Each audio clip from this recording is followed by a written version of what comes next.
কখনো কি ভেবে দেখেছি প্লেটের ওই সাধারণ খাবারটা, হোক সেটা ভাত বা মাংসের টুকরো, কিভাবে আমাদের শরীরের কোটি কোটি কোষকে সচল রাখার শক্তি যোগায়? চলুন আজ আমরা সেই অবিশ্বাস্য যাত্রার একেবারে গভীরে যাব আর দেখব পুরো ব্যাপারটা ঠিক কিভাবে ঘটে। আমরা তো ভাবি খাবার খেলাম, পেটে গেল, ব্যাস, কিন্তু আসল গল্পটা তো ঠিক ওখান থেকেই শুরু হয়। এরপর কি হয়? এই যে খাবার, এটা কিভাবে আমাদের শরীরের প্রতিটি কোণায় কোণায় পৌঁছে যায়? আমাদের আজকের আলোচনার মূল উদ্দেশ্য ঠিক এটাই, খাবারের এই জাদুকরী রূপান্তরের পেছনের বিজ্ঞানটা বোঝা। কিভাবে একটা সাধারণ খাবার সেই অসাধারণ শক্তিতে পরিণত হয় যা আমাদের বাঁচিয়ে রাখে, আমাদের সচল রাখে। তো আমাদের এই যাত্রায় আমরা 5টা প্রধান স্টপে থামব। প্রথমে দেখব শরীরের জ্বালানি কারখানা, তারপর জানব কিভাবে ভাঙনের শুরু হয়, এরপর উঁকি দেব রাসায়নিক শক্তি কেন্দ্রে, বুঝব শোষণ প্রক্রিয়াটা, আর সবশেষে দেখব কিভাবে এই পুষ্টি সারা শরীরে সরবরাহ করা হয়। আমাদের হজম প্রক্রিয়াকে যদি একটা হাইটেক কারখানার সাথে তুলনা করি তাহলে কিন্তু ভুল হবে না। এই কারখানার ডিসঅ্যাসেম্বলি লাইনে 5টি প্রধান অঙ্গ বিশেষ ধরনের রস তৈরি করে যা খাবারকে ভেঙে ফেলার মতো কঠিন কাজটা খুব সহজে করে ফেলে। আর এই হল আমাদের সেই যাত্রাপথের ম্যাপ, গ্যাস্ট্রোইন্টেস্টাইনাল বা জিআই ট্র্যাক্ট। মুখ থেকে শুরু হয়ে এই লম্বা প্যাঁচানো পথ ধরেই খাবার তার চূড়ান্ত গন্তব্যের দিকে এগোবে, আর এই পথের প্রতিটি বাঁকেই আছে নতুন নতুন চমক। চলুন তাহলে যাত্রা শুরু করা যাক প্রথম ধাপ থেকে, ভাঙনের শুরু। এখানেই কিন্তু খাবারকে 2 ভাবে ভাঙার কাজ শুরু হয়ে যায়। 1 যান্ত্রিকভাবে দাঁত দিয়ে চিবিয়ে, আর 2 রাসায়নিকভাবে এনজাইমের সাহায্যে। অনেকেই ভাবি হজম তো পেটে গিয়ে শুরু হয়, তাই না? একদমই না। আসল কাজটা শুরু হয়ে যায় আমাদের মুখ থেকেই। একদিকে দাঁত যখন খাবারটাকে পিষে ছোট করছে, ঠিক একই সময়ে লালার মধ্যে থাকা এনজাইমগুলো রাসায়নিকভাবে শ্বেতসার বা স্টার্চ ভাঙার কাজ শুরু করে দেয়। এই যে অ্যামাইলেজ, একে বলতে পারেন আমাদের হজম প্রক্রিয়ার প্রথম আণবিক কাছি। এটা স্টার্চের মতো বড় আর জটিল জিনিসকে কেটে একেবারে ছোট ছোট চিনির অণুতে পরিণত করে। আর সবচেয়ে মজার ব্যাপার কি জানেন? এই পুরো রাসায়নিক প্রক্রিয়াটা কিন্তু খাবার গেলার আগেই শুরু হয়ে যায়। মুখ থেকে খাবারটা খাদ্যনালী বেয়ে সোজা চলে আসে আমাদের পরের স্টেশনে, পাকস্থলিতে। এখানকার পরিবেশটা কিন্তু মুখের থেকে একদম আলাদা আর অনেক বেশি অ্যাসিডিক। পাকস্থলী কিন্তু একটা অসাধারণ জায়গা। এর মধ্যে থাকে হাইড্রোক্লোরিক অ্যাসিডের মতো মারাত্মক জিনিস, যা খাবারের সাথে আসা বেশিরভাগ ব্যাকটেরিয়াকে মেরে ফেলে।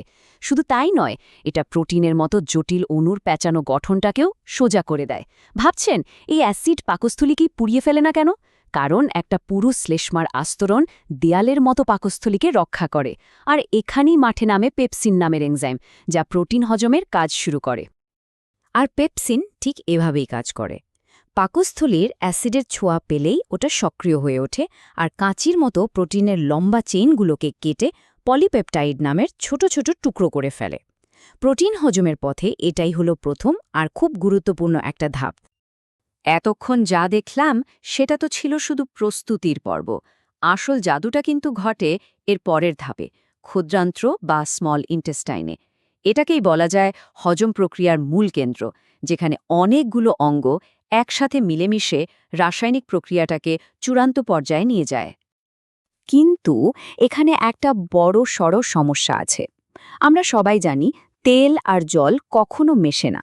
তাহলে আমাদের শরীরের এনজাইমগুলো, যা মূলত জলীয়, সেগুলো চর্বি বা ফ্যাটকে ভাঙবে কি করে? আর এই সমস্যার সমাধান হলো ইমালসিফায়ার। আমাদের শরীর কিন্তু দারুণ বুদ্ধিমান। লিভারে তৈরি হয় পিত্তরস বা বাইল, যা এই অসম্ভবকে সম্ভব করে তোলে। ব্যাপারটা অনেকটা কাপড় কাচার সাবানের মতো। বাইল ঠিক ডিটারজেন্টের মতো কাজ করে, চর্বির বড় একটা দলাকে ভেঙে অসংখ্য ছোট ছোট ফোঁটায় পরিণত করে। এর ফলে কি হয়? এনজাইমগুলো ওই ফ্যাটকে আক্রমণ করার জন্য অনেক বেশি জায়গা পেয়ে যায়, আর হজম প্রক্রিয়াটা অনেক দ্রুত হয়। আচ্ছা, খাবার তো ভাঙা হলো, ছোট ছোট পুষ্টির অণুতে পরিণত হলো, কিন্তু এখানেই কি কাজ শেষ? না, সবচেয়ে জরুরি কাজটা তো এখনো বাকি। এই পুষ্টিগুলোকে এবার শরীরের ভেতরে নিতে হবে। চলুন সেই ধাপে যাওয়া যাক। এই পুরো গল্পের ক্লাইম্যাক্স কিন্তু এখন শুরু হচ্ছে। পুষ্টি তৈরি তো হলো, কিন্তু সেটাকে শরীরের রক্তে মেশাতে হবে তো। এই শোষণ বা অ্যাবজর্পশনই হলো সবচেয়ে গুরুত্বপূর্ণ অধ্যায়। ক্ষুদ্রান্ত্রের ভেতরের গঠনটা দেখলে সত্যি অবাক হতে হয়। বাইরে থেকে দেখতে একটা সাধারণ পাইপের মতো লাগলেও এর ভেতরে আছে লক্ষ লক্ষ ভাঁজ, আঙুলের মতো হাজারো রচনা, যাকে বলে ভিলি, আর তার উপরেও আছে মাইক্রোভিলি।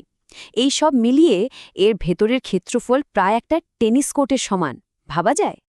এই বিশাল মখমলের মতো জায়গার একটাই উদ্দেশ্য শোষণের জন্য সর্বোচ্চ সুযোগ তৈরি করা।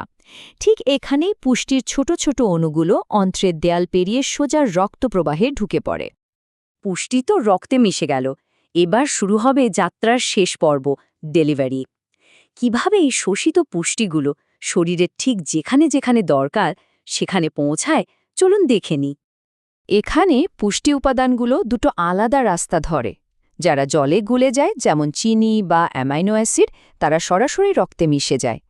কিন্তু ফ্যাট বা চর্বি আর কিছু ভিটামিন যারা জলে মেশে না, তাদের জন্য একটা স্পেশাল ব্যবস্থা আছে। এই বিশেষ ব্যবস্থাটার নাম হল লাইপোপ্রোটিন। ব্যাপারটা অনেকটা এরকম যে চর্বিকে একটা প্রোটিনের বাক্সে প্যাক করে দেওয়া হয়। এতে করে ওগুলো রক্তের জলীয় পরিবেশের মধ্যে দিয়ে খুব সহজে ভেসে যেতে পারে, ঠিক যেন একটা কন্টেইনার শিপ। সবচেয়ে পরিচিত দুটো লাইপোপ্রোটিন হল এলডিএল আর এইচডিএল। এদের কাজটা অনেকটা কুরিয়ার সার্ভিসের মতো। এলডিএল হল ডেলিভারি ভ্যান, যা কোলেস্ট্রলকে লিভার থেকে শরীরের বিভিন্ন কোষে পৌঁছে দেয়। আর এইচডিএল হল রিটার্ন ভ্যান, যা কোষ থেকে বাড়তি কোলেস্ট্রলকে আবার রিসাইকেল করার জন্য লিভারে ফেরত নিয়ে আসে। তাহলে একবার ভাবুন পুরো যাত্রাটা। প্লেটের একটা সাধারণ খাবার থেকে শুরু করে আমাদের শরীরের ট্রিলিয়ন ট্রিলিয়ন কোষকে শক্তি যোগানোর এক অবিশ্বাস্য নেটওয়ার্ক। আমাদের শরীরের এই ভেতরের কারখানাটা কি সত্যিই অসাধারণ নয়?